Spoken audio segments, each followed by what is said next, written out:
கரூர்ல வந்து பாத்தீங்கன்னா ஒரு 40 பேருக்கு மேல குழந்தைங்க முதல் கொண்டு எல்லாரும் இறந்துருக்காங்க கூட்டத்துக்கு போனவங்க. இதுல உண்மையில யார் மேல தவறு? இதுல வந்து இன்னொரு விஷயம் என்னன்னா, குழந்தைங்களை அங்க கூட்டு போயிருக்க கூடாது. மக்கள் வந்து விஜய் வந்து தொண்டர்களையும் ரசிகர்களையும் தான் வர சொல்லியிருக்காரு. இவங்க ஏன் குழந்தைங்களை கூட்டு போனோம்? சிம்பிளா சொல்லுங்க. குழந்தை அந்த மீட்டிங்கை பார்த்து என்ன பண்ண போகுது? குழந்தை என்ன தீர்மானிக்க போதா இவங்க நல்லவங்க இவங்க கெட்டவங்கன்னு? எதுவும் கிடையாதுல்ல. குழந்தை வந்து அங்கே தீர்மானிக்க போகிறதுக்கு குழந்தைக்கு ஓட்டு உரிமையும் கிடையாது. குழந்தை எதுக்கு கூட்டு போனோம்? ஆனால் அங்கே போன 40 உயிர்களோட வேல்யூ ரொம்ப அதிகம்.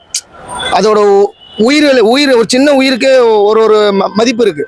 அந்த மதிப்பு ஆகப்பட்டது ஒரு டாக்டருக்கு தெரியும் என்ன ஒரு உயிரோட வேல்யூ எவ்வளோன்றது. சரிங்களா? அப்படி இருக்கும்போது இந்த 40 உயிரோட வேல்யூ வந்து உண்மையாக சொல்லப்போனால் வருத்தப்பட வேண்டிய விஷயம்தான். அதுக்கு வந்து திமுக பக்கம் வந்து பார்த்தீங்கன்னா, திமுக வந்து என்ன சொல்லுவாங்க, இது வந்து விஜயோட ஓட்டு எண்ணிக்கை குறைக்கிறதுக்கு. இப்போ என்ன ரீசன்னா, 2-3 மாநாடு நடந்தது. மாநாட்டில் வந்து பார்த்தீங்கன்னா விஜய் வந்து இந்த மீட்டிங் போட்டாரு. அந்த மீட்டிங்லேயே வந்து சேர் உடஞ்சிது, இது கட்சி கொடி கீழே போட்டு மிதிச்சாங்க, தனிப்பட்ட குப்பை மாதிரி இருந்தது மறுநாள் அப்படின்ற மாதிரி ஒரு நியூஸ் வெளியே வந்தது. குப்பை மாதிரி இருந்தது அப்படின்னு ஒரு மறுநாள் நியூஸ் வெளியே வந்தது. அப்போ இவங்களுக்கு வந்து என்னன்னா, விஜயோட ஓட்டு எண்ணிக்கையை டிஸ்மேண்டில் பண்ணணும். விஜய் வந்து புதுசாக ஆட்சி ஆள வர்றாரு. எதுவும் இல்லை, தமிழகத்து உள்ள யாரும் வரல. ரஜினி வந்தார், ரஜினி பயந்தாரு. கமல் வந்தார், கமல் பயந்தாரு. சீமான் கூட 10 வருஷமா கத்திக்கிட்டு இருக்காரு, எதுவும் நடக்கல. ஆனா விஜய் வந்து 30 கிட்டத்தட்ட 25 வருஷமா இந்த ஆட்சி, அதாவது சினிமா ஃபீல்டில் இருக்கிறாரு. அவர் நினைச்சா இன்னும் நிறைய படம் நடிச்சுட்டு போயிட்டே இருக்கலாம். ஓகேவா? அந்த அளவுக்கு கெரியரோட உச்சத்தில் இருக்கிற ஒரு மனுஷன் இன்னைக்கு மக்களுக்காக ஏதோ ஒரு சம்பாதிச்ச பணத்தை நம்ம எதுக்கே வச்சிருக்கணும், மக்கள் மாதிரி செய்யலாமே அப்படின்னு சொல்லிட்டு உள்ள வராரு. அவரு உள்ள வர மனுஷனை இவங்க வந்து மோட்டிவேஷன் பண்ணாங்கன்னா, யாரு? டிஎம்கே ஆகட்டும், ஏடிஎம்கே ஆகட்டும், சீமான் ஆகட்டும், எல்லாரும் வந்து மோட்டிவேஷன் பண்ணாங்கன்னா கண்டிப்பா சொல்றேன், இவர் இன்னும் நல்ல டாப்ல போயிடுவாரு. சினிமாவில் வந்த மாதிரி. இறந்ததுக்கு யார் மேல தவறு? விஜய் மேல தவறா இல்ல கவர்மெண்ட் மேல தவறா? என்ன கேட்டீங்கன்னா, விஜய்க்கு வந்து இடம் கொடுக்கணுங்க. அவருக்கு வந்து ஒரு விஷயம் சொல்லட்டுமா, ஒரு ரசிகர் பட்டாலும் அதிகம். இப்போ நீங்கள் டிஎம்கே கூட்டணியை கூட்டினீங்கன்னா டிஎம்கே கட்சிக்காரங்களும் அந்த தொண்டர்களும் தான் உள்ளே கூடுவாங்க. அதே மாதிரி ஒரு ஏடிஎம்கே கூட்டிங்கன்னா ஏடிஎம்கே கட்சிக்காரங்களும் அந்த தொண்டர்களும் தான் உள்ளே கூடுவாங்க. ஆனால் விஜயோட பொறுத்தவரையில் அவர் சினிமா ஃபீல்டுலேருந்து வெளியே வர மனுஷன். அவருக்கு வந்து அளவு கடந்த மக்கள் கூட்டம் சேருவாங்க. அதாவது தொண்டர்களை தவிர்த்து சினிமா ஃபீல்டு அந்த ரசிகர்கள், அந்த சினிமா இப்போ அரசியல் வரும்போது தாவேக்கா தமிழர்கள் அந்த கட்சியில் இருக்கிறவங்க அந்த ஆளுங்களை சேர்த்து அதை தவிர்த்து பொதுமக்களும் சேருவாங்க. ஏன் தெரியுமா? ஏன்னா விஜய் பார்க்கணுன்ற ஒரு ஆசைக்காகவே, நேரில் ஒரு மனுஷனை பார்க்கணுன்ற ஒரு ஆசைக்காகவே அந்த கூட்டம் உள்ள வரும். அப்படி இருக்கும்போது அவரோட ஓட்டு அந்த இடம் அதிகமான இடம் இருக்கணும். புரியுதுங்களா? அது சின்ன இடமா இருக்கட்டும், பெரிய இடமா இருக்கட்டும். இல்லைன்னா இவங்க வந்து பொது இடத்த வந்து ஒரு மைதானம் மாதிரி அவருக்கு தனியாக செட் பண்ணி தான் கொடுக்கணும். இந்த மாதிரி வந்து சின்ன சின்ன தெருவுலையோ இல்லை வண்டி வர போக்குவரத்து இதுலையோ எல்லாம் கொடுத்தாங்கன்னா இந்த மாதிரி உயிரிழப்புகள் ஏற்படும் தான். அதுக்கு வந்து தவறு வந்து பார்த்தீங்கன்னா டிஎம்கே மேலே தான் நான் சொல்லுவேன். ஏன்னா ஒரு விஷயம் சொல்றேன், இப்ப ஆட்சி யார் கையில இருக்குது? திமுக கையில இருக்குது. இப்ப நீங்க கடை போடலாம்டா, நீங்க கடை போடக்கூடாதுன்னா தீர்மானிக்கிறது யார்கிட்ட இருக்குது? கவர்மெண்ட் கையில இருக்குது. இப்ப நீங்க பதவி இங்க வந்து நீ மாநாடு நடத்திக்கோ, இங்க வந்து தேர்தல் நடத்திக்கோ, இங்க வந்து பிரச்சாரம் பண்ணிக்கோ அப்படின்னு சொல்றதுக்கு அதிகாரம் கொடுக்கறது டிஎம்கே கையில தான் இருக்குது. ஸோ நான் தான் இந்த இடத்த தீர்மானிக்கணும்னா அந்த கவர்மெண்ட் தான் தீர்மானிச்சு இந்த இடத்துல நீ நடத்திக்கப்பான்னு சொல்லலாம். புரியுதுங்களா? அந்த மாதிரி இடத்த செலக்ட் பண்ணி கொடுக்காது. ஏற்கனவே 2 மாநாடு பார்த்துருக்காங்க. 2 மாநாட்டிலையுமே சில பிரச்சனைகள் வருது.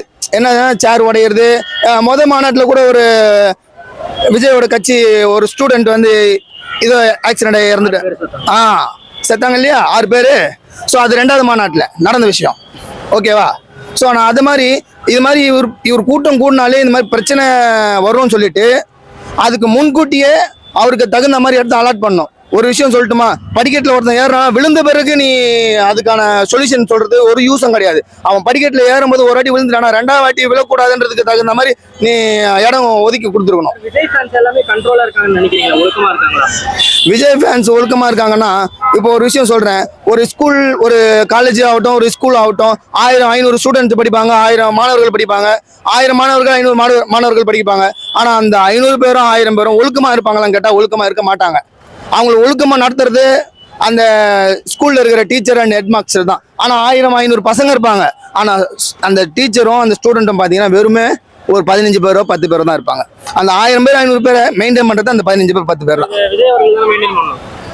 விஜய் அவர்கள் மெயின்டைன் பண்ணுமா இல்ல கவர்மெண்ட் மெயின்டைன் பண்ணுமா அவரோட கூட்டத்தை? கொட்டேஷன் கொடுக்கறது கவர்மெண்ட் தான் கொடுக்கணும்.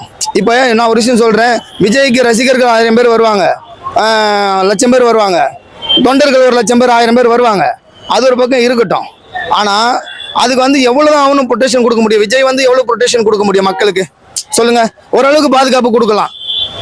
இது வந்து நான் என்ன சொல்கிறேன்னா, அடுத்த மாநாடு விஜய் நடத்தினாருன்னா இதை வந்து 40 உயிரிழப்பை வந்து அடுத்த முறை தவிர்க்கிறதுக்கு இதுக்கப்புறமும் வர கூட்டணி பிரச்சாரங்களில் மாநாட்டில் இதுக்கப்புறம் இந்த மாதிரி உயிரிழப்பு ஏற்படக்கூடாதுன்னு சொல்லிட்டு அதுக்கான ப்ரொடெக்ஷன் எடுத்து ஆகணும். இப்போ நான் உங்களுக்கு ஒரு விஷயம் சொல்கிறேன், இது நடந்த விஷயம் 2013 படியில் பயணம், அதாவது 4 பசங்க குரம்பேட்டை சைடு வந்து படியில் தொங்கிக்கிட்டே போனாங்க. பின்னாடி வந்த லாரிக்காரன் ஒராசி 4 பசங்க 3 பசங்க ஸ்பாட் அவுட்டு. ஒராசந்தில் தலையெல்லாம் நசுங்கி 3 பசங்க இறந்துட்டாங்க. 4வது ஒரு பையன் வந்து 2 நாள் கழிச்சு மருத்துவமனையில் சிகிச்சை பலனின்றி இறந்து போனாப்புல. அப்போ நான் என்ன கேட்குறேன்னா, அதுக்கப்புறம் தான் படிக்கட்டில் வந்து படியில் பயணம் நொடியில் மரணம்ன்ற ஒரு பஸ்ஸுக்கு அந்த விளம்பரத்தை இது பண்ணாங்க. அது மட்டும் இல்லாமல் அதுக்கப்புறம் தான் கதவு வச்ச பஸ்ஸையே கொண்டு வந்தாங்க மக்களுக்கு. எப்படி கதவு வச்ச பஸ் அதுக்கப்புறம் தான் கொண்டு வந்தாங்க. அதுக்கு முன்னாடி ஒரு பஸ்ஸும் கொண்டு வரல, அது மாதிரி ஓப்பன் பஸ் தான். ஸோ அந்த படிக்கட்டில் பயணம் பண்ணதுனால தான். அதுக்கு வந்து படிக்கட்டில் பயணம் பண்ணக்கூடாது, எத்தனையோ பேர் அதுக்கு முன்னாடி எவ்வளோ விபத்து நடந்தது. ஆனால் இந்த விபத்து பேசுகிற மாதிரி இருந்தது. இந்த 4 பேர் மாணவர்கள் விபத்து பேசுகிற மாதிரி இருந்தது. ஸோ அது மாதிரி தான் நான் சொல்கிறேன். இப்போ வந்து இதில் வந்து பார்த்தீங்கன்னா ஃபஸ்ட்டு ஒரு 6 பேர் இது ஆனாங்க, இறந்தாங்க. அதுலேயாவது உஷாராக இருந்திருக்கணும். மாநாட்டில் கலவரமாச்சு, அதுலேயாவது உஷாராக இருக்கணும். இப்போ இந்த 40 உயிரிழப்பு. ஆனால் நான் என்ன சொல்கிறேன்னா, இதுக்கப்புறம் வந்து கவர்மெண்ட் திமுக கவர்மெண்ட்டுக்கு நான் சொல்கிறேன், என்ன சொல்கிற வரேன்னா, இதுக்கப்புறம் வந்து விஜய் மாநாடு நடத்தினாலும் சரி, தேர்தல் பிரச்சாரம் நடத்தினாலும் சரி, அதுக்கான இட ஒதுக்கீடு, நல்ல தாராளமான இட ஒதுக்கீடு கவர்மெண்ட்டு இது பண்ணி கொடுக்கணும். அது நம்ம டிஎம்கே கையில் தான் இருக்குது. சரிங்களா? அதே மாதிரி இதுக்கப்புறம் வர மாநாட்டில் பிரச்சனைகளில் இந்த மாதிரி கலவரம் ஆகாமல், உயிர் சேதம் ஏற்படாமல் விஜய் வந்து அதுக்கு தனிப்பட்ட முறையில் அந்த மாநாடு நடத்துறதுக்கு 2 நாள் முன்னாடியே ஒரு தொண்டர்களுக்கும் சரி அவரோட ரசிகர்களுக்கும் சரி அராகஜம் பண்ணாமல் அமைதியாக வந்து பிரச்சாரம் பண்ணிட்டு மீட்டிங்கில் கலந்துக்கிட்டு அவங்கவுங்களும் அதோட கருத்துக்களை கேட்டு பலனடைஞ்சு ஓட்டு சரியான ஆளுக்கு தீர்மானம் பண்ணி போடுங்கன்றத விஜய் ஒரு தனி பதிவிடணுன்றது என்னோட கருத்து.